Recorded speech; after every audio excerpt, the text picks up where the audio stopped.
sont très maquillées, très sophistiquées. Jean-Paul Gaultier, il y a eu un début un peu spectaculaire, non? Oh, c'était génial. C'était Coco Rocha, elle a dansé de manière complètement... Elle a ouvert et clôturé le défilé. Et les fringues, c'était comment? Bah, c'était british, quoi. C'était un mélange de carreaux, c'était un peu punk, c'était très joli. Il y avait des espèces de cols roulés qui montaient très haut, troués, il y avait des repères punk un peu partout.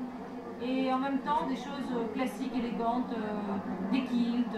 C'était très Jean-Paul, il y avait beaucoup de superpositions. C'était un très bon défilé Gaultier.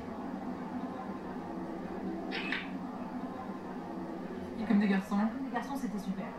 C'était tout rose. Et c'était des vêtements, des petites robes très près du corps qui étaient... On serait que sur une collection d'été, j'ai pas vu du tout d'hiver, mais nulle part. Et il y avait des, je sais pas comment vous décrire, comme des rajouts ouatinés partout. Une petite inspiration à la barre très intéressante. Ouais. Le noir n'est plus à la mode et la forte couleur est très à la mode.